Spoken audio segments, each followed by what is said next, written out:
Hey there, amazing friends. I warmly invite you to join me on this exciting journey by subscribing to my channel, liking, commenting, and sharing my videos. Every like, comment, and share brings us closer together and fuels my passion to create more great content. Your support truly makes all the difference. Thank you for being the heart of this community. The broken porcelain doll creeping in every corner, the ghost sowing seeds of horror with its frail steps. A hush blanketed the dimly lit street as dusk surrendered to night. In this small, unassuming town, most windows glowed with the warm comfort of families settling in for the evening. Yet on one forgotten lane, overshadowed by towering maples and burdened by the weight of countless secrets, a single Victorian house stood isolated. The once proud facade of that house now peeled with decades of neglect, and a sense of disquiet radiated from its every creaking board. Neighbors seldom spoke of the place unless pressed, and even then they might only mumble vague references to a tragedy lost to time. Its interior had long been left to dust and mildew, the walls succumbing to slow decay. But rumors persisted that something remained, some presence that refused to let silence reign. The house was said to harbor a ghost that took the shape of a broken porcelain doll, small, cracked, yet animate in ways no logic could explain, wandering those musty halls with unnervingly frail steps. Few dared approach the property. Fewer still glimpsed the doll. Yet those who had recounted waking nightmares, a series of fleeting appearances in corners and doorways, each time the tiny figure's eyes glinting with an unearthly spark, and the echo of fragile footsteps tapping across the floor. What was most chilling was not the sight of the doll itself, but the sense that something ancient and vengeful looked out from behind the cracks in its porcelain face, sowing seeds of terror wherever it drifted. This was the Dahlia House, named for its original owner, Adelaide Dahlia, an eccentric widow rumored to have dabbled in spiritualism and obscure rituals in the early 1900s. Legend said the old woman lost her only daughter, Miriam, in a tragic accident. Some whispered it was a drowning in a nearby creek. Others claimed it was a fall down the house's ornate main staircase. Adelaide, inconsolable and desperate to remain connected to her lost child, reportedly engaged mediums and tried various arcane means to speak with the spirit world. During this period, she took to carrying a cherished porcelain doll around, an immaculate piece with shining eyes and rose-patterned cheeks, said to have belonged to Miriam. Adelaide's neighbors occasionally glimpsed her standing at an upstairs window, the doll clutched in trembling arms, murmuring inaudible words. Over time, they grew uneasy, noticing how the doll seemed to appear in different rooms at unexpected times, even when Adelaide was not present. A few visitors to Dahlia House swore they saw the doll's head turn on its own or vanish from a room, only to be found in an improbable spot. Then, in a single week of terror, Adelaide's behavior became erratic.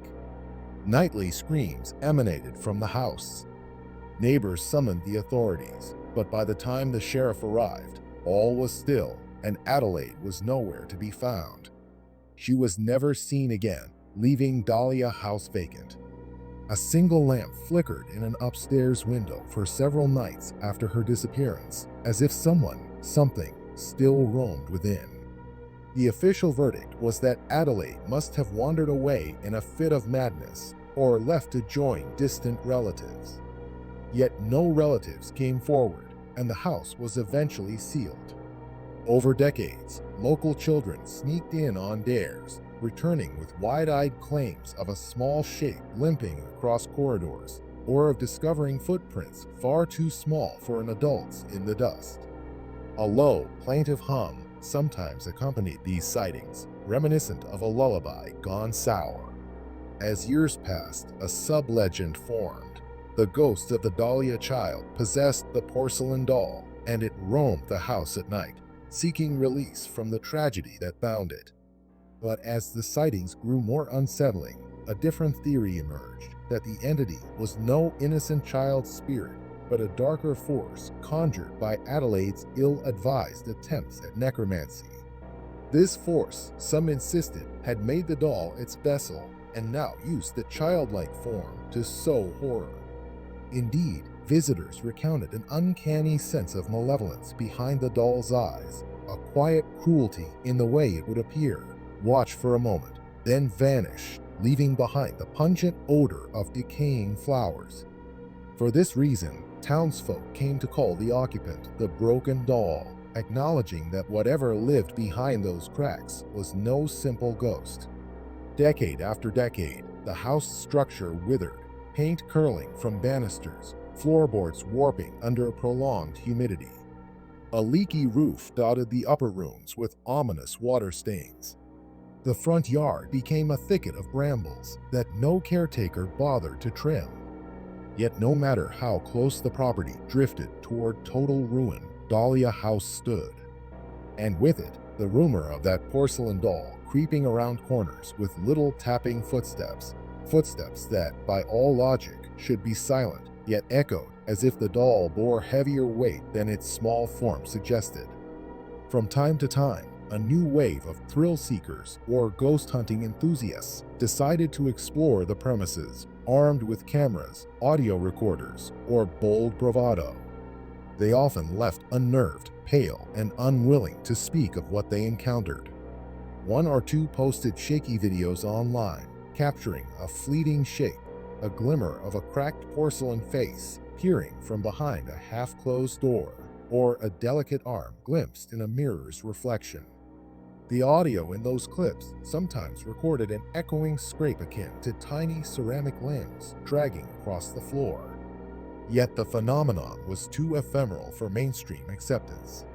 The watchers on the internet debated the authenticity, calling it hoaxes or stage illusions. Local recollections insisted the phenomenon was consistent. The doll seldom revealed itself at first.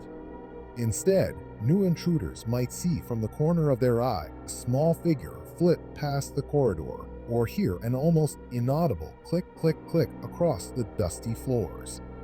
Then, as the night deepened, the presence grew bolder. Some explorers found child-sized footprints in the dust, trailing from one locked room to another, halting abruptly as if the figure had dematerialized. Others discovered the doll perched on a windowsill, its head turned at an odd angle, hair partly missing, and a large crack running from its temple to its left cheek. The eyes, glassy and vacant, reflected any light with an eerie intensity. They might blink, or so some attested, though no mechanism in such an antique doll should allow for blinking. In that moment, fear overcame logic. The intruders typically fled, leaving behind half-finished attempts at photography or documentation. The seeds of horror took root in their minds, haunting them with nightmares for weeks. Among the more unnerving stories is the one told by an out-of-town duo of ghost hunter brothers. They bravely entered Dahlia House in hopes of capturing undeniable proof for their fledgling paranormal channel. According to the younger brother's trembling testimonial, the elder brother, ironically, never spoke of it afterward. They set up night vision cameras in various rooms, including the old nursery rumored to belong to the lost child Miriam. For hours, they caught only dust motes and the occasional squeak of the old foundation. Then, at around 2 a.m., the nursery camera flickered. An object slid into view just beyond the threshold. The shape resolved into the small porcelain doll, its limbs so cracked that the left arm dangled precariously. The doll stood upright in the corridor, facing the nursery door. Without a living hand to support it, it moved with a slight teeter, stepping forward on porcelain feet. The microphone recorded a scraping sound, as if the doll's joints were grinding. The figure advanced until it nearly exited the frame, paused, then turned its head to stare directly at the lens. The eyes glinted in that greenish night vision glow. Then the feed cut to static for several minutes. When it resumed, the doll had vanished, The two brothers found the memory card corrupted beyond that point. In person, they had heard footsteps all around them, plus what sounded like a faint humming reminiscent of a lullaby. That night, the elder brother awoke from a half-sleep in the living room to see the doll perched upon a high mantle, motionless but turned in his direction. The next morning, they fled. The younger brother, desperate for an explanation, left a trembling note in the local pub that said, "We are not alone in that place." The doll sees everything. They parted the region immediately. Whatever they experienced solidified the legend further. Why does the doll remain? Why not roam the world or vanish once the house collapsed? The question begs a deeper investigation into the nature of the haunting. Some say the doll is the anchor for the child's restless spirit, or the host for a demonic presence unleashed by Adelaide Dahlia's misguided rites. Perhaps the house's decaying presence is overshadowed by a more potent binding force that tethers the doll to the property. Or maybe the doll, in its cracked porcelain shell, is content to sow fear in that single location, gleaning an unholy sustenance from the terror of unwitting trespassers. The re-emergence of the pungent scent of old lavender in certain rooms might tie back to some 19th century ritual. The diaries from Adelaide, if they ever existed, remain undiscovered. Locals suspect the truth is locked away in a hidden trunk or rotting among attic beams. Regardless, no single rummage has produced an answer, only intensifying the sense that Dahlia House's darkest secrets remain sealed. One of the strangest aspects of the sightings is that the doll's face is said to shift in subtle ways. Not normal wear, but minute changes in expression. A crack might spread wider from one day to the next, forming a twisted grin, or an unhealed fracture might vanish, replaced by a fresh blemish near the left cheek. On rare occasions, witnesses describe a droplet of red seeping from a crack, as though the ceramic bled. The older locals say that each crack corresponds to a sorrow or violent act committed within the house's walls, from the rumored death of Miriam to later tragedies or intruders' accidents. So the doll's entire visage is a labyrinth of fissures, each representing some piece of the property's malevolent history, forming a map of cruelty etched onto porcelain. Meanwhile, the body beneath the frilly, dust-laden dress is rumored to be missing pieces, some arms or legs possibly replaced with makeshift parts that Adelaide might have forced into place. That ragged patchwork form conveys a sense of perpetual suffering, as if the doll is physically incomplete, seeking to fill the void with more stolen pieces of intruders' sanity. The presence's maliciousness manifests in small ways too. A caretaker once tried to board up the house's windows, hoping to keep vagrants out. He returned the next day to find the planks removed and scattered across the yard, although no footprints indicated a trespasser. Another man tried to cleanse the place by burning sage and reciting protective prayers. He reported hearing a shrill giggle echoing from behind him. Each time he turned, he glimpsed the doll's face peeking from a corner. As he advanced toward it, the doll receded, as if enticing him deeper. Fearing a trap, the man abandoned his attempt, concluding that no normal exorcism would unravel such an entrenched haunting. Over time, even the bravest or the most devout recognized that there was something far beyond a standard ghost here, something cunningly malevolent or heartbreakingly tragic that defied standard banishment. The house persisted, a quiet fortress of gloom. What is most horrifying is the notion that the doll can occasionally slip beyond the property lines. While rare, one or two villagers have claimed to see a small figure in the dead of night, crossing the road near the orchard behind Dahlia House, or perched on a tree stump, gazing blankly at the moon. The figure never ventured too far from the property, but the sightings confirm that the phenomenon might not be strictly confined.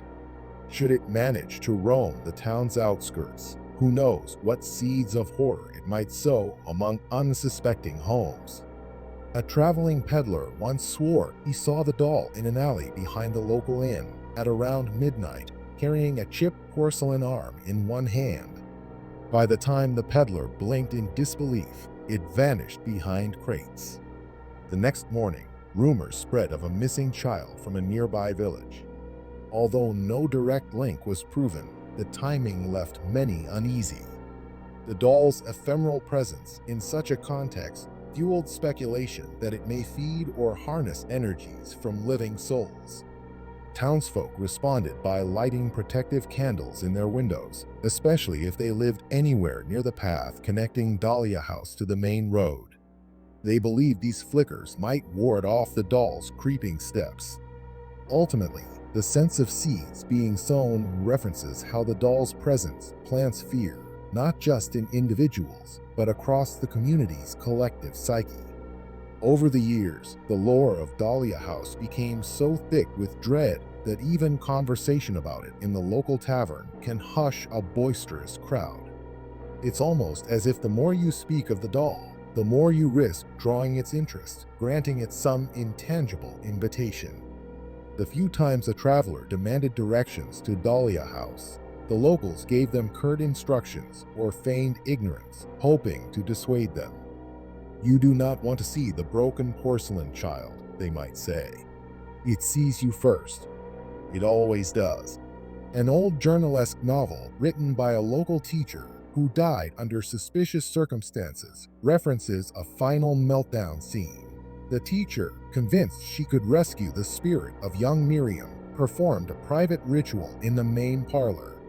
She sprinkled rose petals around the edges of the dusty floor, recited comforting lullabies, and tried to coax the doll to appear in peace. For a short while, she felt an answering presence.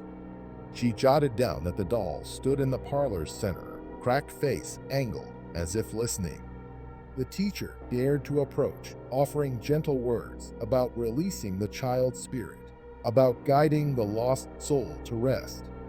Her notes grew frantic next, describing how the doll's fractures began to glow with a dull red hue and a wave of rancid odor filled the air.